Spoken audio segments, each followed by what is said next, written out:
about university, but where did they go in high school? What was their home practices like?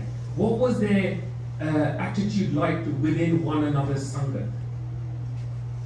And this is what these journeys tell us.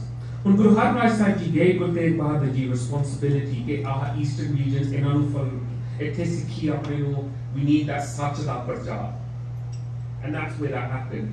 And the Sikhs that travelled with them, with Guruji, was people like Mata Nanki, Mata Gujari, their brothers as well.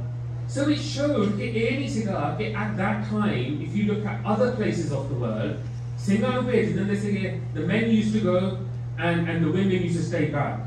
It wasn't that. Why is that?